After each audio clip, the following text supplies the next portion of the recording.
Just ಮರಿಗಳು ಹೊಡ್ಕೊಂಡು ಬಂದಿರೋದು ಸಿಪ್ಪೆಯಿಂದ ನೋಡ್ಬೋದು ಸರ್. ಈ ಮರಿಗಳನ್ನೋದು ನಮ್ಗೆ ದಿನದಲ್ಲಿ ಒಂದು 2 ನಿಮಿಷಕ್ಕೆ ಮೇಲೆ ಏನು ಕೆಲಸ ಇರಲ್ಲ ಸರ್. ಇದರಲ್ಲಿ ಮೋಟ್ರು ಆಟೋಮೆಟಿಕ್ ಆಗಿ ಮೊಟ್ಟೆಗಳನ್ನ ಅದೇ ತಿರ್ಸ್ಕೊಳ್ಳುತ್ತೆ ಸರ್. ಒಂದು ಇಕ್ವಿಪ್ಮೆಂಟ್ ಅಲ್ಲಿ ಇಟ್ಟು ಮೊಟ್ಟೆಗಳು ಮರಿ ಮಾಡಿಸೋ ಸಾಧನವನ್ನ ಇಂಕ್ಯುಬೇಟರ್ ಅಂತ ಕರಿತೀವಿ. ಮರಿಗಳನ್ನ ಬ್ರೂಡಿಂಗ್ ಸೆಟಪ್ ಅಲ್ಲಿ ಹಾಕಿ ಬೆಳೆಸ್ತಾ ಇರ್ತೀವಿ.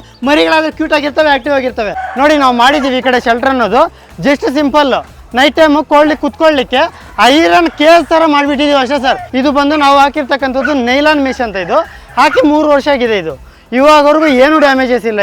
ಇದರಲ್ಲಿ ಹೀಟ್ ಅನ್ನೋದು 100% ಹಿಡಿದಿಟ್ಕೊಳ್ಳುತ್ತೆ. ಸ್ವಲ್ಪ ಜಾಸ್ತಿ ಹೊತ್ತು ಕರೆಂಟ್ ಆದ್ರೂ ಪರವಾಗಿಲ್ಲ. ನೋಡ್ಕೊಳ್ಳಿ, ಇದೇ ಬಾಕ್ಸ್ ಮೇಲೆ ನಾನು ಒಂದು 60-70 kg ಇದ್ದೀನಿ ಸರ್. ಆರಾಮಾಗಿ 10 ಬಾಕ್ಸ್ ಮೇಲೆ ನಿಂತ್ಕೊಂಡಿದ್ದೀನಿ. ತುಂಬ ಜನ ಬಂದು ನೋಡಿ ಮಾತಾಡಿ ನಮ್ಮಲ್ಲಿ ಖುದ್ದಾಗಿ ತೊಗೊಂಡೋದ್ರು ಸರ್. ನನ್ನ ಹೆಸರು ಬಂದು ಶ್ರೀಧರ್ ಅಂತ. ನಮ್ಮ ಅಡ್ರೆಸ್ ಇದು ಚಿಕ್ಕಬಳ್ಳಾಪುರ ಜಿಲ್ಲೆ ಚಿಂತಾಮಣಿ ತಾಲೂಕು ಕೆಂಚಾರ್ಲಹಳ್ಳಿ ಅಂತ ವಿಲೇಜ್ ಸರ್. ನಾವಿಲ್ಲಿ ಕೋಳಿ ಫಾರ್ಮಿಂಗ್ ಮಾಡ್ತಾಯಿದ್ದೀವಿ. ಜೊತೆಯಲ್ಲಿ ಇಂಕ್ಯುಬೇಟರ್ಸ್ ಕೂಡ ತಯಾರಿ ಮಾಡಿ ಬೇಕಾಗಿರ್ತಕ್ಕಂಥ ಎಲ್ರಿಗೂ ಕೊಡ್ತಾ ಇದ್ದೀವಿ ಸರ್. ನಿಮ್ಮ ಚಾನಲಲ್ಲೇ ಇಂಕ್ಯುಬೇಟರ್ಸ್ ಬಗ್ಗೆ ವಿಡಿಯೋ ಒಂದು ಮಾಡಿದ್ವಿ.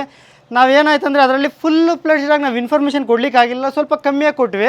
ಆದರೆ ಆ ಒಂದು ಚಿಕ್ಕ ವೀಡಿಯೋಗೆ ತುಂಬ ಚೆನ್ನಾಗಿ ರೆಸ್ಪಾನ್ಸ್ ಬಂತು ಸರ್ ಕ್ಯಾಸ್ಟಮರ್ಸ್ ಕಡೆಯಿಂದ. ತುಂಬ ಜನ ಬಂದು ನೋಡಿ ಮಾತಾಡಿ ನಮ್ಮಲ್ಲಿ ಖುದ್ದಾಗಿ ತೊಗೊಂಡೋದ್ರು ಸರ್. ಇಂಕ್ಯುಬೇಟರ್ ಅಂದರೆ ಏನಿಲ್ಲ, ಜಸ್ಟ್ ಕೋಳಿ ಮೊಟ್ಟೆ ಇರುತ್ತೆ. ಹುಂಜ ಕೋಳಿ ಹೆಣ್ಣು ಕೋಳಿ ಎರಡೂ ಇದ್ದು ಅವು ಕ್ರಾಸಿಂಗ್ ಆಗ್ತಕ್ಕಂಥ ಮೊಟ್ಟೆಗಳು ಬರುತ್ತಲ್ವ ನಮಗೆ. ಅದು ನಾವೇನು ಮಾಡ್ತೀವಿ, ನಾರ್ಮಲಾಗಿ ಕೋಳಿ ಕೆಳಗಡೆ ಕಾವುಗೆ ಹಾಕಿ ಮರಿಗಳನ್ನ ಇಳಿಸ್ತೀವಿ. ಆ ಥರ ಮಾಡದೆ ಒಂದು ಮಿಷಿನರಿ, ಒಂದು ಇಕ್ವಿಪ್ಮೆಂಟಲ್ಲಿ ಇಟ್ಟು ಮೊಟ್ಟೆಗಳು ಮರಿ ಮಾಡಿಸೋ ಸಾಧನವನ್ನು ಇಂಕ್ಯುಬೇಟರ್ ಅಂತ ಕರಿತೀವಿ. ಕಾವುಗಾಗಿ ಕೂತ್ಕೊಂಡಿರೋವಾಗ ಮಾಡಿ ಮರಿ ಬೆಳೆಸೋದು ಕೂಡ ಮರಿನೇ, ಇದ್ರಲ್ಲಿ ಮಾಡಿಸೋದು ಕೂಡ ಮರಿನೇ ಸರ್. ಎರಡು ಸೇಮ್ ಬರುತ್ತೆ. ಈಗ ಟೋಟಲ್ ಆಗಿ ಎಷ್ಟೆಲ್ಲ ಮೊಟ್ಟೆಗಳನ್ನ ಇದರಲ್ಲಿ ಇಟ್ಟು ಮರಿಗಳನ್ನ ಮಾಡ್ಬೋದು ಸರ್? ಆಲ್ಮೋಸ್ಟ್ ನಿಮ್ಮ ಹತ್ರ ಸಿಗೋ ಎಲ್ಲ ಮೊಟ್ಟೆಗಳು ಇಡ್ಬೋದು. ಯಾವ್ದು ಇಡ್ಲಿಕ್ಕೆ ಆಗಲ್ಲ ಅಂತ ಎಕ್ಸೆಪ್ಷನ್ ತಗೋಬೋದು ಅಷ್ಟೇ, ಯಾವ್ದು ಇಡ್ಬೋದು ಅಂತಲ್ಲ.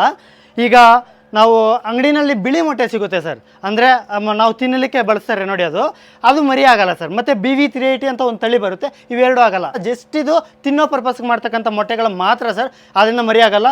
ನಮ್ಮ ನಾಟಿ ಕೋಳಿ, ಟರ್ಕಿ ಕೋಳಿ, ಬಾತುಕೋಳಿ, ಗೌಜಿಗನ ಹಕ್ಕಿ, ನವಿಲು, ಇಲ್ಲಾಂದರೆ ಲವ್ ಬರ್ಡ್ಸ್ ಇರುತ್ತೆ ಇಂಥವಾಗಿರ್ಬೋದು, ಇಲ್ಲ ಹಂಸ ಆಗಿರ್ಬೋದು, ಮೊಟ್ಟೆಗಳೆಲ್ಲ ಮರಿಗಳಾಗುತ್ತೆ ಸರ್. ಆದರೆ ನಾವು ಬೆಳೆಸ್ಕೊಳ್ಳೋ ವಿಧಾನನ ಕರೆಕ್ಟಾಗಿ ಮಾಡಬೇಕಷ್ಟೇ. ಈಗ ನಾವು ಇಟ್ಟಿದ್ದೀವಿ ಸರ್ ನಮ್ಮ ಫಾರ್ಮ್ ಮೇಂಟೈನ್ ಮಾಡ್ತಿದ್ದೀವಿ ಸರ್. ಫಸ್ಟು ಇದು ಮುಖ್ಯ. ಯಾಕೆ ಅಂದರೆ ಏನು ಇಂಕ್ಯುಬೇಟರ್ ತಯಾರು ಮಾಡಿದ್ವಿ ಕೊಟ್ವಿ ಅಂತಲ್ಲ, ನಾವು ಪ್ರಾಕ್ಟಿಕಲ್ ಆಗಿ ಮಾಡಿ ಮರಿ ಬರ್ಸ್ತಾನೆ ಇರ್ತೀವಿ, ಕಸ್ಟಮರ್ಸ್ ಕೊಡ್ತಾನೆ ಇರ್ತೀವಿ. ಈ ಏನಾದರೂ ಈ ಇಂಕ್ಯುಬೇಟರ್ ಇದೆಯೋ ಇದರಲ್ಲಿ ಆಲ್ರೆಡಿ ಬರ್ತಾ ಇದ್ದಾವೆ. ಇದು 80 ಮೊಟ್ಟೆ ಹಿಡಿತಕ್ಕಂಥ ಕೆಪಾಸಿಟಿ ಇಂಕ್ಯುಬೇಟರ್ ಸರ್. ಈ ಥರ ಇರುತ್ತೆ ಒಳಗಡೆ ಸೆಟಪ್ಪಲ್ಲಿ. ಇದರಲ್ಲಿ ನೋಡಿ ಟ್ರೇ ರಿಮೂವಲ್ ಇರುತ್ತೆ, ತೆಗೆದು ಪಕ್ಕದಲ್ಲಿ ಇಟ್ಕೋಬೋದು. ಇಲ್ಲಿ ನೋಡ್ಕೋಬೋದು ಸರ್. ಈಗ ಜಸ್ಟ್ ಮರಿಗಳು ಹೊಡ್ಕೊಂಡು ಬಂದಿರೋದು ಸಿಪ್ಪೆಗಳು ಕೂಡ ಇನ್ನೂ ರಿಮೂವ್ ಮಾಡಿಲ್ಲ. ನೋಡ್ಬೋದು ಸರ್. ಈ ಮರಿಗಳನ್ನೋದು ಇದ್ರ ಮೈ ಮೇಲೆ ನೋಡಿ ಇನ್ನು ತೇವ ಇದೆ, ಇನ್ನು ಕೂದಲು ಕೂಡ ಎದ್ದಿಲ್ಲ. ಇದು ಸ್ವಲ್ಪ ಮುಂಚೆ ಆದಿದೆ ಮರಿ. ಇವು 2 ಮರಿಗಳು ಇವಾಗ ಪ್ರೆಸೆಂಟ್ ಬಂದಿದೆ. ಇವೆಲ್ಲ ಫುಲ್ ಆ್ಯಕ್ಟಿವ್ ಆಗಬೇಕು ಸರ್. ಒಂದು 4-5 ಅವರ್ಸ್ ಬಿಟ್ಬಿಟ್ರೆ ಫುಲ್ಲು ಇಂಕ್ಯುಬೇಟರ್ ಒಳಗಡೆ ಕ್ಯೂರಿಂಗ್ ಆಗಿ ಮರಿ ಅನ್ನೋದು ವಿಪರೀತ ಓಡಾಡೋಕ್ಕೆ ಸ್ಟಾರ್ಟ್ ಆಗುತ್ತೆ. ಆವಾಗ ತೆಗೆದು ನಾವು ಬ್ರೂಡಿಂಗ್ ಸೆಟಪ್ ಆಗ್ತೀವಿ ಸರ್. ಬ್ರೂಡಿಂಗ್ ಸೆಟಪ್ ಅಂದರೆ ಏನಿಲ್ಲ, ನೀವು ನೋಡ್ಕೋಬೋದು ನೋಡಿ. ಇಲ್ಲಿ ನಾವೊಂದು ಬ್ರೂಡಿಂಗ್ ಸೆಟಪ್ ಮಾಡಿದ್ದೀವಿ. ಇದರಲ್ಲಿ ಒಂದು ಬಲ್ಬ್ ಹಾಕಿದ್ದೀವಿ ಸರ್ 100 ವ್ಯಾಟ್ಸ್ದು. ಕೆಳಗಡೆ ಮರಳಾಗ್ಬಿಟ್ಟು ನೋಡಿ ಜಸ್ಟ್ ಮರಿಗಳು ನೋಡಿ ಹಿಂಗೆ ಬಿಟ್ಟಿದ್ದೀವಿ ಈ ಥರ. ಇದು ಇವಾಗ ಬಂದಿದೆ, ಇನ್ನು ಇಂಕ್ಯುಬೇಟರಲ್ಲಿ ಇರಬೇಕಿದು. ನೋಡಿ ಇಂಥ ಮರಿ ನೋಡಿ ಓಡಾಡ್ತಾ ಇದೆ ಚೆನ್ನಾಗಿ. ಇದಕ್ಕೆ ಬ್ರಾಯ್ಲರ್ ಸ್ಟಾರ್ಟರ್ ಫೀಡು ಮತ್ತು ನೀರು ಕೊಟ್ಟು ಈ ಬಲ್ಬ್ ಹೀಟಲ್ಲಿ ಬಿಟ್ಟಿದ್ದೀವಿ ಅಷ್ಟೇ ಸರ್. ಆರ್ಟಿಫಿಷಿಯಲ್ ಅನ್ನೋದು ಇದರಲ್ಲಿ ಏನೇನೂ ಇರೋದಿಲ್ಲ. ಮರಿಗಳನ್ನ ಬ್ರೂಡಿಂಗ್ ಸೆಟಪ್ಪಲ್ಲಿ ಹಾಕಿ ಬೆಳೆಸ್ತಾ ಇರ್ತೀವಿ. ಮರಿಗಳಾದರೆ ಕ್ಯೂಟ್ ಆಗಿರ್ತವೆ, ಆ್ಯಕ್ಟಿವ್ ಆಗಿರ್ತವೆ. ಸಾಯ್ಲಿಕ್ಕೆ ಕಾರಣ ಆ ಬಲ್ಬ್ ಅನ್ನೋದು ಏನಿದೆ ಅದು ಆಫ್ ಆಗೋದ್ರೆ, ನೀವು ಬರ್ನಾಗಿರೋದು ನೋಡ್ಕೊತಿರಿದ್ರೆ ಸಾಯೋ ಚಾನ್ಸ್ ಇರುತ್ತೆ. ನೀರೇ ಕೊಡಲಿಲ್ಲ ಅಂದರೆ ಸಾಯೋ ಚಾನ್ಸಸ್ ಇರುತ್ತೆ. ಮತ್ತು ನೆಕ್ಸ್ಟ್ ಬಂದು ಇದು ಮೇವು. ಅದರಲ್ಲಿ ಮೇವಲ್ಲಿ ಕ್ವಾಲಿಟಿ ಇರೋ ಫೀಡ್ ಮಾತ್ರ ಇಡಬೇಕು ಸರ್. ಹೆಂಗಂದ್ರೆ ಫೀಡ್ಗಳೆಲ್ಲ ಇಟ್ಟರೆ ಮರಿಗಳು ಉಳಿಯಲ್ಲ ಸರ್. ಯಾಕೆಂದರೆ ಇದಕ್ಕೆ ಪ್ರೋಟೀನ್ ಅವಶ್ಯಕತೆ ಇರುತ್ತೆ ಸಣ್ಣ ಮರಿಗಳಿಗೆ. ಸಾಮಾನ್ಯವಾಗಿ ಜನರಲ್ಲ ನಾನು ಇಂಕ್ಯುಬೇಟರ್ ಅಂದರೆ ಏನೋ ದೊಡ್ಡದಿರುತ್ತೆ, ಅದಕ್ಕೆ ಕರೆಂಟ್ಗಳು ಹೆವಿ ಬೇಕೇನೋ, ಯಾವಾಗ ನಿರಂತರ ಕರೆಂಟ್ ಇರಬೇಕೇನೋ ಅಂತ ದೊಡ್ಡ ಅಪೋಹನಲ್ಲಿ ಇರ್ತಾರೆ. ಇದರಲ್ಲಿ ಏನಿಲ್ಲ sir, just simple incubator machine ಅಂದರೆ. ಈಗ ಇದರಲ್ಲಿ ಒಂದು ರಿಮೂವಲ್ ಪ್ಲಗ್ ಇರುತ್ತೆ ಸರ್. ಅದು ರಿಮೂವ್ ಮಾಡಿಬಿಟ್ಟು ಟ್ರೇ ತೆಗೆದು ಪಕ್ಕದಲ್ಲಿ ಇಟ್ಕೋಬೋದು. ನಮಗೆ ನೋಡಿ ಇದು ಟ್ರೇ ಇರುತ್ತೆ, ಒಂದು ವಾಟರ್ ಟಬ್ಬು. ಇದರಲ್ಲಿ ವಾಟರ್ ಹಾಕಿ ಫ್ಯಾನ್ಗಳಿರುತ್ತೆ, ಎಕ್ಸಾಕ್ಟಾಗಿ ಕೆಳಗಡೆ ಇಡ್ತೀವಿ ಅಷ್ಟೇ. ಜೊತೆಯಲ್ಲಿ ನಾವು ಬಲ್ಬ್ಸ್ ಇರುತ್ತೆ, ಬಲ್ಬ್ ಫಿಟ್ ಮಾಡ್ಕೊಂಡ್ಬಿಡ್ತೀವಿ ಸರ್. ಅಷ್ಟೇ ಸಿಂಪಲ್ ಇರುತ್ತೆ. ಟ್ರೇನಲ್ಲಿ ನೆಕ್ಸ್ಟು ಮೊಟ್ಟೆಗಳು ಜೋಡಿಸ್ತಾ ಹೋಗೋದು ಅಷ್ಟೇ ಸರ್. ಮೊಟ್ಟೆಗಳಾದರೆ ಒಳಗಡೆ ಜೋಡಿಸ್ಕೊತಾ ಇದ್ದೀವಿ. ಈಗ ಮೊಟ್ಟೆಗಳು ಏನು ಅಂದರೆ ಚೆನ್ನಾಗಿರೋ ಮೊಟ್ಟೆಗಳು ಸರ್. ನಮ್ಮ ಫಾರ್ಮಲ್ಲಿ ಇರೋದಾದರೆ ತುಂಬ ಒಳ್ಳೆಯದು. ನಾವೆಲ್ಲ ಹೊರಗಡೆಯಿಂದ ಹೋಗಿ ತರ್ತೀವಿ, ಯಾರೋ ಕೊಡೋರು ಇದ್ದಾರೆ, ಅವ್ರು ಕೊಟ್ಟರೆ ನಮಗೆ ಇಟ್ಕೊತೀವಿ. ಅಂದರೆ ಹಳೆ ಮೊಟ್ಟೆಗಳು ಕೊಟ್ಟರೆ ನಮಗೆ ಮರಿಗಳಾಗಲ್ಲ ಸರ್. ಮತ್ತು ನಾವು ಎಲ್ಲಿಂದ ದೂರದಿಂದ ತೊಗೊಂಬರುವಾಗ ಶೇಕ್ ಮಾಡ್ಕೊಂಡು ಮೊಟ್ಟೆಗಳು ತೊಗೊಂಬಂದರೆ ಅವುಗಳು ಕೂಡ ಮರಿಯಾಗೋ ಚಾನ್ಸಸ್ ಇರೋದಿಲ್ಲ. ಅದಕ್ಕೆ ತುಂಬ ಹೈಜೀನಾಗಿ ತುಂಬ ಚೆನ್ನಾಗಿರೋ ಮೊಟ್ಟೆಗಳನ್ನು ಒಳ್ಳೆಯ ವಾತಾವರಣ ಇರ್ತಕ್ಕಂಥ ಪ್ಲೇಸಲ್ಲಿ ಇಂಕ್ಯುಬೇಟರಲ್ಲಿ ಜೋಡಿಸಿದ್ರೆ ನಿಮಗೆ ಅದು ಆಟೋಮೆಟಿಕ್ಕಾಗಿ ಆಗಿ ಮಾಡ್ಕೊಳ್ಳುತ್ತೆ. ಇಂಕ್ಯುಬೇಟರ್ ಹತ್ರ ಅಂದರೆ ನಮಗೆ ದಿನದಲ್ಲಿ ಒಂದು 2 ನಿಮಿಷಕ್ಕೆ ಮೇಲೆ ಏನು ಕೆಲಸ ಇರಲ್ಲ ಸರ್. ಇದರಲ್ಲಿ ಜಸ್ಟ್ ಬರ್ತೀವಿ, ಮುಚ್ಚಳ ಓಪನ್ ಮಾಡ್ತೀವಿ, ನೋಡ್ತೀವಿ, ಹೋಗ್ತೀವಿ ಅಷ್ಟೇ. ಮಧ್ಯಾಹ್ನ ಹೋಗಿ ಮೊಟ್ಟೆಗಳು ಕಲೆಕ್ಟ್ ಮಾಡ್ತೀವಿ, ಸಾಯಂಕಾಲ ಹೋಗಿ ಕೋಳಿಗಳನ್ನ ಒಳಗಡೆ ಬೀಗ ಹಾಕೊಂಡ್ಬರ್ತೀವಿ ಅಷ್ಟೇ ಸರ್, ಇನ್ನೇನಿರಲ್ಲ ಕೆಲಸ. ಮೊಟ್ಟೆಗಳು ಇಂಕ್ಯುಬೇಟರ್ ಇಟ್ಟಿದ್ದಾದಮೇಲೆ ಏನಿಲ್ಲ ಸರ್, ನಿಮಗೆ ಒಂದು 2 ಚಾರ್ಜರ್ಸ್ ಕೊಟ್ಟಿರ್ತೀವಿ. ಆ್ಯಕ್ಚುಲಾಗಿ ಎಲ್ಲ ನಾವು ಸೆಟ್ ಮಾಡೇ ಕೊಟ್ಟಿರ್ತೀವಿ, ನಿಮ್ಗೆ ಯಾವ ಪಾರ್ಟ್ಸ್ ಹೋಗೋ ಚಾನ್ಸಸ್ ಇರಲ್ಲ, ಎಲ್ಲ ಕ್ವಾಲಿಟಿ ಇರುತ್ತೆ ನೋಡಿ. ಒಂದು ಪ್ಲಗ್ ಹಾಕಿದ ತಕ್ಷಣ ಒಳಗಡೆ ನಮ್ಮ ಫ್ಯಾನ್ ಅನ್ನೋದು ರನ್ನಿಂಗ್ ಆಗಿಬಿಡುತ್ತೆ. ಇನ್ನೊಂದು ಪ್ಲಗ್ ಹಾಕಿದ ತಕ್ಷಣ ಮೀಟ್ರ್ ಆನ್ ಆಗುತ್ತೆ, ಒಳಗಡೆ ಇಲ್ಲಿ ಲೈಟ್ಸ್ ಆನ್ ಆಗುತ್ತೆ. ಮೋಟ್ರು ಆಟೋಮೆಟಿಕ್ಕಾಗಿ ಮೊಟ್ಟೆಗಳನ್ನ ಅದೇ ತಿರ್ಸ್ಕೊಳ್ಳುತ್ತೆ ಸರ್. ಈ ಮೋಟ್ರ್ ನಮಗೆ 2 ಗಂಟೆಗೆ ಒಂದು ಸರ್ ನಾವೇ ಸೆಟ್ ಮಾಡಿರ್ತೀವಿ ಮೊಟ್ಟೆಗಳು ತಿರ್ಸ್ಕೊಳ್ಳಿಕ್ಕೆ. ಮತ್ತು ಲೈಟ್ಸು ತನ್ನಿಂದ ತಾನಾಗಿ ಆನು ಆಫು ಆಗುತ್ತೆ, ಡಿಪೆಂಡ್ಸ್ ಆನ್ ಟೆಂಪ್ರೇಚರು. ನಮಗೆ ಫ್ಯಾನ್ ಏನಿದ್ರೆ ಇಲ್ಲಿದೆಯೋ ಅದು ನಿರಂತರ ರನ್ನಿಂಗಲ್ಲಿರುತ್ತೆ ಸರ್, ಅದು ಆಫ್ ಆಗಂಗೆ ಇಲ್ಲ. ಕರೆಂಟ್ ವಿಷಯಕ್ಕೆ ಬರೋಷ್ಟರೊಳಗಡೆ ಯಾವಾಗಲೂ ಇರಬೇಕಂದ್ರೆ ನಮ್ಗೆ ಹಳ್ಳಿನಲ್ಲಿದ್ದೀವಿ, ಅಲ್ಲಿದ್ದೀವಿ ಅಂದರೆ ಒಂದು ಅರ್ಧ ಗಂಟೆ 1 ಗಂಟೆ ಮೇಂಟೆನೆನ್ಸ್ ಏನೋ ಒಂದು ವಿಷಯಕ್ಕೆ ತೆಗಿತಾ ಇರ್ತಾರೆ, ಆಗ್ತಾ ಇರ್ತಾರೆ. ಅಂಥ ಸಮಸ್ಯೆನೇ ಏನಾಗಲ್ಲ. ಅವಾಗೇನು ಕರೆಂಟು ಸಪ್ಲೈ ಹೆಚ್ಚು ಕಮ್ಮಿ ಇದ್ರೆ ನಡೆಯುತ್ತೆ, ಒಂದು 2 ಅವರ್ವರೆಗೂ. ಇಲ್ಲ ಸರ್ ನಮಗೆ ಸ್ವಲ್ಪ ಜಾಸ್ತಿ ಹೊತ್ತು ಕರೆಂಟ್ ತೆಗೆದು ಬಿಡ್ತಾರೆ ಅಂತ ಅಂದ್ಕೊಂಡ್ರೆ 4 ರಿಂದ 5 ಅವರ್ವರೆಗೂ ವಾರಕ್ಕೊಮ್ಮೆ ಹೋದರೆ ಏನೂ ಪ್ರಾಬ್ಲಮ್ ಆಗೋದಿಲ್ಲ. ಇನ್ನು ಇದಕ್ಕಂದರೆ ನಮ್ಗೆ ಜಾಸ್ತಿ ಸಮಸ್ಯೆ ಆಗ್ತಾಯಿದೆ, ಕರೆಂಟ್ಗಳು ವಿಪರೀತ ನಮ್ಮ ಟೆನ್ಷನ್ ಕೊಡ್ತಾರೆ ಅಂದರೆ ಒಂದು UPS ಕನೆಕ್ಷನ್ ಇರಬೇಕಾಗುತ್ತೆ ಸರ್. ಎಷ್ಟು ಅಂದರೆ 150H battery, 1K output inverter ಇದ್ದರೆ ಆರಾಮಾಗಿ 1 ರಿಂದ 2 ಇಂಕ್ಯುಬೇಟರ್ ನಡೆಯುತ್ತೆ ಸರ್. ಅದ್ರ ಮೇಲೆ ಮೊಟ್ಟೆಗಳು ಇಟ್ಬಿಟ್ಟ ಮೇಲೆ ಆಗೋಯ್ತು ಸರ್, ಮುಚ್ಚಳ ಕ್ಲೋಸ್ ಮಾಡಿಬಿಡ್ತೀವಿ. ನಮಗೇನು ಕೆಲಸ ಇರುತ್ತೆ ಅಂದರೆ 3 ದಿನಕ್ಕೊಂದು ಸರಿ ನೀರು ಬದಲಾಯಿಸೋದು, 1 ವಾರಕ್ಕೆ 13ನೇ ದಿನಕ್ಕೆ ಚೆಕ್ ಮಾಡಿ ಮೊಟ್ಟೆಗಳು ಹೋಗಿರೋವಿರುತ್ತೆ, ಪ್ರಾಸೆಸ್ ತಿಳಿಸ್ಕೊಡ್ತೀವಿ ನಾವು. ತೆಗೆದು ಬಿಸಾಕ್ತೀವಿ, ಚೆನ್ನಾಗಿರೋ ಮೊಟ್ಟೆ ಮಾತ್ರ ಅಲ್ಲಿ ಇಟ್ಕೊಂಡಿರ್ತೀವಿ. 19 ಡೇಸ್ ಆಫ್ಟರ್ನೂನ್ ಮಧ್ಯಾಹ್ನ ಆದಮೇಲೆ ಒಂದೊಂದೇ ಮೊಟ್ಟೆ ಕುಕ್ಕೊಂಡು ಮರಿ ಹೊರಗಡೆ ಬರುತ್ತೆ ಸರ್. ಬಂದಿರೋ ಮರಿಗಳನ್ನ ಇವಾಗ ನಾನೇನಾದರೂ ತೋರಿಸಿದೆ ಅವಾಗಲೇ ಅದರಲ್ಲಿ ಬ್ರೂಡಿಂಗ್ ಸೆಟಪಲ್ಲಿ ಬಿಡ್ತೀವಿ. 1 ಮಂತ್ ನಮ್ಮ ಸಂರಕ್ಷಣೆಯಲ್ಲಿ ಬೆಳೆಸ್ಕೋಬೇಕು ಸರ್. ಈ ಕೋಳಿ ಫಾರ್ಮಿಂಗು ನಾವು ಇಲ್ಲೇ ಮಾಡ್ತಾ ಇರೋದು, ಇದು ಫಾರಮ್ ಸರ್. ಈ ಕಡೆ ಆಫೀಸ್ ಇರುತ್ತೆ, ಆ ಕಡೆ ಫ್ಯಾಕ್ಟ್ರಿ ಇರುತ್ತೆ ನಮಗೆ ಇಂಕ್ಯುಬೇಟರ್ಸ್ ರೆಡಿ ಮಾಡೋದು. ಇವಾಗಾದರೆ ಮೇವು ಹಾಕೋಣ, ನಾವು ಮೇಜರಾಗಿ ಸಜ್ಜೆ ಕೊಡ್ತೀವಿ ಸರ್ ಕೋಳಿಗಳಿಗೆ. ಸಜ್ಜೆ ಏನು ಕೊಡೋದಂದರೆ ಹೀಟ್ ಅನ್ನೋದು ಕೋಳಿಗಳ ಹೊಟ್ಟೆನಲ್ಲಿ ಕಾಪಾಡುತ್ತೆ, ಅದು ಆದ್ದರಿಂದ ಕೋಳಿಗಳಿಗೆ ರೋಗಗಳು ಬರೋ ಚಾನ್ಸ್ ಕಮ್ಮಿ. ರಾಗಿ ಹಾಕಿದ್ರೆ ಬಾಡಿ ಎಲ್ಲ ಕೂಲಿಂಗ್ ಆಗಿಬಿಡುತ್ತೆ, ಅವು ಪ್ರಾಬ್ಲಮ್ ಆಗುತ್ತೆ ಸರ್. ಬನ್ನಿ ಸರ್ ಮೇವು ಕೊಡೋಣ ಕೋಳಿಗಳಿಗೆಲ್ಲನೂ.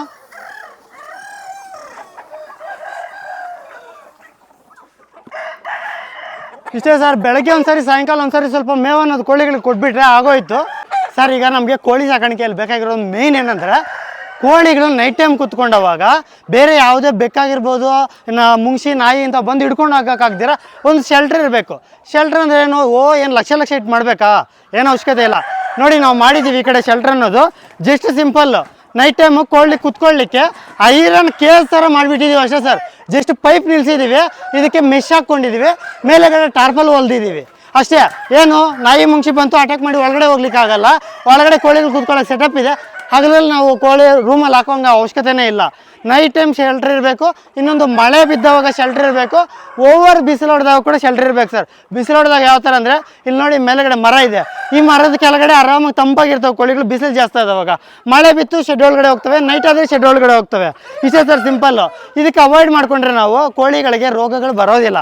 ಕೋಳಿ ಸಾಕಾಣಿಕೆ ಮಾಡುವಾಗ ಫೆನ್ಸಿಂಗ್ ಮಾಡ್ಕೊಳ್ಳಿಕ್ಕೆ ಸುಮಾರು ಲಕ್ಷ ದುಡ್ಡು ಇಟ್ಟು ನಾವು ಹೈಲಿ ಕಾಸ್ಟ್ಲಿಯಾಗಿ ಮಾಡೋ ಅವಶ್ಯಕತೆ ಇಲ್ಲ ಸರ್. ಏನು ಲಿಂಕ್ ಜಾಲಿ ಮೆಶ್ ಹಾಕ್ಬೇಕಂತೆ ಅಂತೆಲ್ಲ ಬೇಡ ನೋಡಿ. Just simple. ಇದು ಬಂದು ನಾವು ಹಾಕಿರ್ತಕ್ಕಂಥದ್ದು ನೈಲಾನ್ ಮೆಶ್ ಅಂತ. ಇದು ಹಾಕಿ 3 ವರ್ಷ ಆಗಿದೆ. ಇದು ಇವಾಗವರೆಗೂ ಏನು ಡ್ಯಾಮೇಜಸ್ ಇಲ್ಲ. ಇದು ಮೆಟೀರಿಯಲ್ ಬಂದು ನೈಲಾನ್ ಅಂತ. ಇದು ಏನಂದರೆ ಎಷ್ಟೇ ಬಿಸಿಲೋಡಿಲಿ ಬಿಡಿ, ಬಿಸಿಲಲ್ಲಿರೋ ಹತ್ರ ಒಣಗೋಗಿ ಪುಡಿ ಆಗೋ ಚಾನ್ಸಸ್ ಇರಲ್ಲ. ಪ್ಲಾಸ್ಟಿಕ್ ಮೆಶ್ ಹಾಕಿರೋ ಥರ.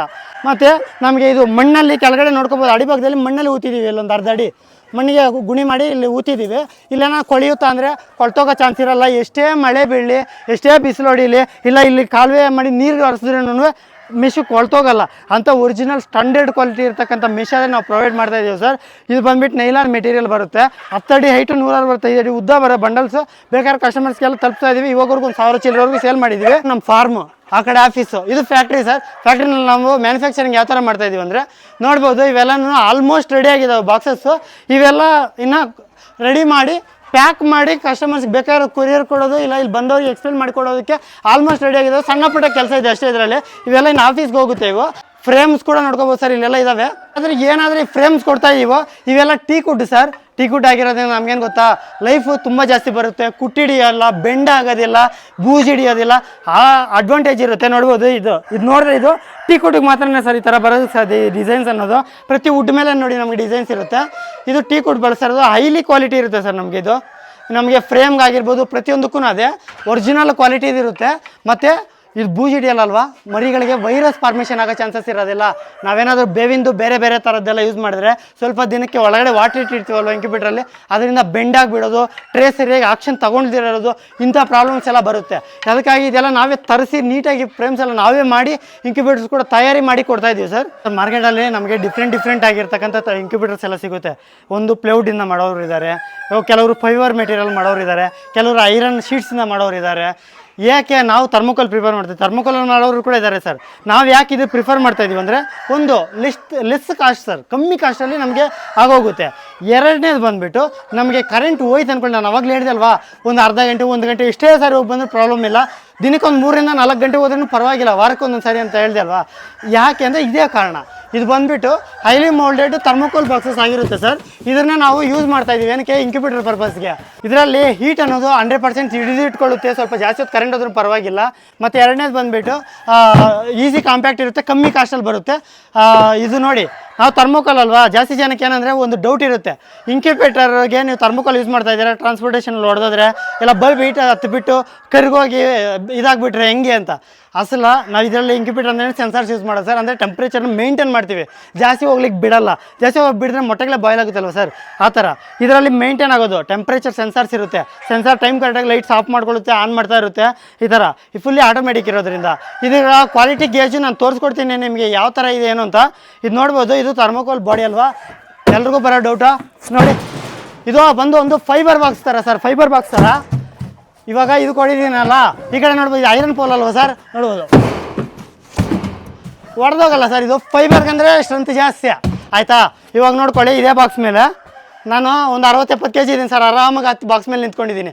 ಏನಪ್ಪ ಕಾರಣ, ನಾವು ಸ್ಪೆಷಲ್ಲಾಗಿ ಕಂಪ್ನಿಯವ್ರಿಗೆ ಹೇಳಿ ಡಿಸೈನ್ ಮಾಡಿಸಿರೋದು ಸರ್. ಇದು 2 ಇಂಚ್ ಮಂದ ಬರುತ್ತೆ ನೋಡಿ, ಈ ಥರ 2 ಇಂಚ್ ಮಂದ ಬರುತ್ತೆ. ಇದು ಹೈಲಿ GSM ತುಂಬ ಜಾಸ್ತಿ ಇರೋದ್ರಿಂದ ಒಡಿಯಲ್ಲ, ನಿಮಗೆ ಪುಡಿ ಆಗೋ ಚಾನ್ಸಸ್ ಇರಲ್ಲ, ಡ್ಯಾಮೇಜ್ ಆಗೋ ಚಾನ್ಸಸ್ ಇರಲ್ಲ.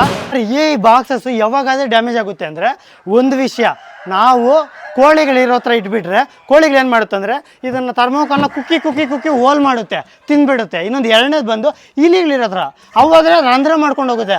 ನಾರ್ಮಲ್ ಕಂಡೀಷನ್ಸಲ್ಲಿ ಬಾಕ್ಸ್ ಇಷ್ಟು ಹೈಟಲ್ಲಿ ಇಟ್ಟಿದ್ದೀವಿ, ಕೆಳಗಡೆ ಬಿತ್ತು, ಏನು ಡ್ಯಾಮೇಜ್ ಆಗೋದಿಲ್ಲ. ಅದಕ್ಕೆ ಅಷ್ಟು ಕ್ವಾಲಿಟಿ ಇರುತ್ತೆ. ಕೋಳಿ ಕುಕ್ಕಿದ್ರೆ ಇಲಿ ಕಡಿದ್ರೆ ಮಾತ್ರ ಡ್ಯಾಮೇಜಸ್ ಆಗುತ್ತೆ ಅಷ್ಟೇ. ಅದಕ್ಕೆ 2 ಸೇಫ್ಟಿಯಾಗಿ ಇಟ್ಕೊಂಡ್ರೆ 10 ವರ್ಷ ಬಳಸ್ತೀರಾ, ಏನು ಪ್ರಾಬ್ಲಮ್ ಆಗಲ್ಲ ಸರ್, ಅಷ್ಟು ಕ್ವಾಲಿಟಿ ಇರ್ತದೆ ಬಾಕ್ಸ್ ಬಂದು. ನಮ್ಮಲ್ಲಿ ನಿಮಗೆ ಸ್ಟಾರ್ಟಿಂಗು 80 ಮೊಟ್ಟೆದು ಬರುತ್ತೆ, ಮತ್ತು 160 ಮೊಟ್ಟೆದು ಬರುತ್ತೆ. 80 ಮೊಟ್ಟೆದು ಇರೋದಾದರೆ 7,500 ಆಗುತ್ತೆ ಸರ್. 1 ವರ್ಷ ವ್ಯಾರಂಟಿ ಕೊಟ್ಟಿರ್ತೇವೆ. ಒಂದು ಟೆಂಪ್ರೇಚರ್ ಸೆನ್ಸರ್ ನೋಡಿ, ಮೀಟ್ರ್ ಒಂದು ಎಕ್ಸ್ಟ್ರಾ ಕೊಟ್ಟಿರ್ತೀವಿ ಫ್ರೀಯಾಗಿ. ಏನಕ್ಕೆ ಅಂದರೆ ಡ್ಯಾಮೇಜ್ ಆದರೆ ಚೇಂಜ್ ಮಾಡ್ಕೊಳ್ಳಿಕ್ಕೆ ಈಸಿಯಾಗಿರಲಿ ಅಂತ. ಬೇರೆ ಯಾವುದೇ ಪಾರ್ಟ್ ಹೋದರೆ ನಿಮಗೆ ಸ್ವಲ್ಪ ಟೈಮ್ ಇರುತ್ತೆ, 3-4 ದಿನ, ಅವಾಗ ನಾವು ಕಳಿಸ್ಕೊಡ್ತೀವಿ, ನೀವು ಯೂಸ್ ಮಾಡ್ಕೋಬೋದು. ಎರಡನೇದು 160 ಮೊಟ್ಟೆ ಹಿಡಿತಕ್ಕಂಥ ಮಿಷಿನು, ಅದ್ರ ಬೆಲೆ 10,500 ಆಗುತ್ತೆ. 3 ವರ್ಷ ವ್ಯಾರಂಟಿ ಇರುತ್ತೆ. ಅದರಲ್ಲಾದರೆ ಟೆಂಪ್ರೇಚರ್ ಕಂಟ್ರೋಲಿಂಗ್ ಮೀಟ್ರ್ ಒಂದು, ಜೊತೆನಲ್ಲಿ ಮೋಟ್ರ್ ಒಂದು, ಅಡಾಪ್ಟರ್ ಒಂದು, ಬಲ್ಬ್ ಒಂದು, ಇಷ್ಟು ಎಕ್ಸ್ಟ್ರಾ ಕೊಡ್ತೇವೆ. 3 ವರ್ಷದೊಳಗಡೆ ಇಲ್ಲ 1 ವರ್ಷದೊಳಗಡೆ ಯಾವುದೇ ಪಾರ್ಟ್ ಹೋದ್ರೆ ನಾವೇ ಫ್ರೀಯಾಗಿ ಕಳಿಸ್ಕೊಡ್ತೀವಿ. ಕಳಿಸ್ಕೊಡ್ಲಿಕ್ಕೆ 50 ರೂಪಾಯಿ ಕೊರಿಯರ್ ಚಾರ್ಜಸ್ ಮಾತ್ರ ತಗೊತೀವಿ ಸರ್. ತುಂಬ ಈಸಿ ಇರುತ್ತೆ, ಇನ್ಸ್ಟಾಲು ಯೂಸ್ ಮಾಡ್ಕೊಳ್ಳೋದೆಲ್ಲ ನಾವೇ ಗೈಡ್ಲೈನ್ಸ್ ಕೂಡ ಕೊಡ್ತೀವಿ ಸರ್. ನಾವು ಏನಾದರೂ ಒಂದು ಸಾಧನೆ ಮಾಡಬೇಕು ಲೈಫಲ್ಲೇ ಅಂದ್ಕೊಳ್ಳೋರು, ಈ ವಿಡಿಯೋಸ್ ಯಾರಾದ್ರೂ ನೋಡ್ತಾ ಇದ್ದೀರೋ ಕಂಪ್ಲೀಟಾಗಿ, ಅವ್ರಿಗೋಸ್ಕರ ಒಂದೇ ಒಂದು ಮಾತು ಹೇಳ್ತಾ ಇದ್ದೀನಿ ನಾನು. ಎಲ್ಲೋ ಹೋಗಿ ಒಂದು 10,000 15,000 ದುಡಿಯೋದಕ್ಕೋ, ಇಲ್ಲ 30,000 40,000 ದುಡಿಯೋದಕ್ಕೋ, ಮನೇನ ಬಿಟ್ಟು ಊರು ಬಿಟ್ಟು ಎಲ್ಲೋ ದೂರದಲ್ಲಿರೋ ಸಿಟಿಗೆ ಹೋಗಿ ಅಲ್ಲಿ ಇಲ್ದಿರೋ ಕಷ್ಟಪಟ್ಟು ದುಡಿಯೋದಕ್ಕಂದರೆ, ನಾವು ನಮ್ಮ ಮನೆ ಹತ್ರನೇ ಕೂತ್ಕೊಂಡು ಸಿಂಪಲ್ಲಾಗಿ ಒಂದು 10 ಕೋಳಿ 20 ಕೋಳಿಯಿಂದ ಮಾಡೋ ಇಂಥ ಇದರಿಂದ ಹತ್ರ 40,000 ರಿಂದ 50,000 60,000ವರೆಗೂ ಆರಾಮಾಗಿ ದುಡ್ಕೋಬೋದು ಸರ್. ಒಂದು ಮರಿ ಇವತ್ತು ಎಷ್ಟು ಸರ್ ಮಾರ್ಕೆಟಲ್ಲಿ ನೋಡಿದ್ರೆ 120 ರೂಪಾಯಿ ಮಾಡ್ತಾಯಿದ್ದಾರೆ, ಪ್ಯೂರ್ ಜವಾರಿ ಕೋಳಿ ಮರಿ. ಆ ಥರ ಇದೆ. ಕೋಳಿ ನೋಡಿದ್ರೆ 600 ರಿಂದ 700 ರೂಪಾಯಿ ಒಂದು ಕೋಳಿ ಮಾಡ್ತಾಯಿದ್ದಾರೆ ಹೊರಗಡೆ. ಇದು ನೋಡಿಕೊಂಡು ಉತ್ತಮ ಲಾಭದಾಯಕ ಇದೆ ಸರ್. ಮಾಡೋ ಪದ್ಧತಿ ಕರೆಕ್ಟಾಗಿ ಮಾಡಬೇಕು. ನಿಮ್ಮ ಹಿಂದೆಗಡೆ ನಾವಿರ್ತೀವಿ. ಇಲ್ಲ ನೀವು ಎಲ್ಲೋ ಜಾಬ್ ಮಾಡ್ತಾಯಿದ್ದೀರಾ, ಇನ್ನೇನೋ ಮಾಡ್ತಾಯಿದ್ದೀರಾ, ಬಿಟ್ಬಿಟ್ಟು ಬನ್ನಿ ಅಂತ ನಾನು ಕೇಳಲ್ಲ. ಮನೆಯಲ್ಲಿ ಯಾರಾದರೂ ಇರ್ತಾರೋ, ನಿಮ್ಮ ಪೇರೆಂಟ್ಸ್ ಇರ್ಬೋದು, ಇಲ್ಲ ನಿಮ್ಮ ಗೃಹಿಣಿ ಯಾರೋ ಇರ್ತಾರಲ್ಲ ಮಹಿಳೆಯರು, ಅವರಾಗಿರ್ಬೋದು, ಮಾಡ್ಕೊಳ್ಳಿಕ್ಕೆ 100% ಗೈಡೆನ್ಸ್ ಕೊಟ್ಟು ನಿಮ್ಮ ಒಂದು ಆದಾಯ ನೀವು ಒಂದು 30-40 ಸಾವಿರ ದುಡಿತಾ ಇರ್ತೀರ, ಇಲ್ಲೊಂದು 20,000-30,000 ದುಡ್ಕೊಳ್ಳಿ. ಎಷ್ಟಾಗುತ್ತೆ ಕ್ಲಬ್ ಮಾಡಿದ್ರೆ ಫ್ಯಾಮಿಲಿ ಈಸಿಯಾಗಿ ನಡೆಯುತ್ತೆ ಸರ್, ಆರಾಮಾಗಿ. ನಾವು ನಿಮ್ಮ ಕಡೆ ಇರ್ತೀವಿ ಸರ್, ಪ್ರತಿಯೊಂದು ವಿಷಯಕ್ಕೂ ಸಪೋರ್ಟ್ ಮಾಡ್ತೀವಿ. ನಿಮ್ಮನ್ನ ಹೆಂಗೆ ಕಾಂಟ್ಯಾಕ್ಟ್ ಮಾಡಬೇಕು ಸರ್? ನಮ್ಮನ್ನು ಕಾಂಟ್ಯಾಕ್ಟ್ ಮಾಡಬೇಕಂದ್ರೆ ಇಲ್ಲಿ ಸ್ಕ್ರೀನ್ ಮೇಲೆ ಬರ್ತಾ ಇದೆಯಲ್ಲ ನಂಬರು, ಈ ನಂಬರ್ಗೆ ಕಾಲ್ ಮಾಡಿ ನಾವು ನಿಮಗೆ ರೆಸ್ಪಾಂಡ್ ಮಾಡಿ ಅದಕ್ಕೆ ನೀಟಾಗಿ ಕ್ಲಿಯರ್ ಮಾಡಿಕೊಡ್ತೀವಿ. ಎರಡನೇ ವಿಷಯ, ಖುದ್ದಾಗಿ ನೀವು ನಮ್ಮಲ್ಲಿ ಬಂದು ನೋಡಿ ಮಾತಾಡಿ ಕೂಡ ತೊಗೊಂಡೋಗ್ಬೋದು. ನಿಮಗೆ ಪ್ರತಿಯೊಂದು ಆಸ್ಪೆಕ್ಟು ಪರ್ಫೆಕ್ಟಾಗಿ ಎಕ್ಸ್ಪ್ಲೇನ್ ಮಾಡಿ ಕೊಡ್ತೀವಿ. ಮೂರನೇದು ಬಂದು ನಿಮಗೆ ಕೊರಿಯರ್ ಮಾಡಿಕೊಡ್ತೀವಲ್ವ, ಆವಾಗ ಪ್ಯಾಕಿಂಗ್ ಮಾಡಿ ನಿಮ್ಗೆ ತೋರಿಸ್ದಂಗೆ ಅದರ ಮೆಟೀರಿಯಲ್ ಎಲ್ಲ ನಿಮ್ಗೆ ಡ್ಯಾಮೇಜ್ ಆಗದಿರೋ ಬರೋ ಥರ ನೋಡ್ಕೊತೀವಿ sir. Cash on delivery option ಆದರೆ ಇರೋದಿಲ್ಲ, ಮುಂಚೆನೇ ಪೇಮೆಂಟ್ ಮಾಡಿಕೊಂಡ್ರೆ ಮಾತ್ರ ಕೊರಿಯರ್ ಮಾಡಿಕೊಡ್ತೀವಿ ಸರ್. Thank you sir. ಸರ್, ಈಗ ನಿಮ್ಮ ಫಾರ್ಮ್ ಹೌಸ್ಗೆ ವಿಸಿಟ್ ಮಾಡಬೇಕು ಅಂದರೆ ಅಡ್ರೆಸ್ ಏನಿದೆ? ನಮ್ಮ ಅಡ್ರೆಸ್ ಇದು ಚಿಕ್ಕಬಳ್ಳಾಪುರ ಜಿಲ್ಲೆ ಚಿಂತಾಮಣಿ ತಾಲೂಕು ಕೆಂಚಾರ್ಲಹಳ್ಳಿ ಅಂತ ವಿಲೇಜು. ನೀವು ಬರೋತಾ ಇದ್ದರೆ ನಮ್ಗೆ ಕಾಲ್ ಮಾಡಿ ಕನ್ಫರ್ಮ್ ಮಾಡಿದ್ರೆ ನಾವು ಲೊಕೇಶನ್ ಕಳಿಸ್ಕೊಟ್ಟು ನಾವು ನಿಮಗೋಸ್ಕರ ಇಲ್ಲಿ ವೆಯ್ಟ್ ಮಾಡ್ತಾಯಿದ್ದು ನಿಮಗೆ ಎಕ್ಸ್ಪ್ಲೇನ್ ಮಾಡಿ ಕೊಡೋ ವ್ಯವಸ್ಥೆ ಮಾಡ್ತೀವಿ ಸರ್.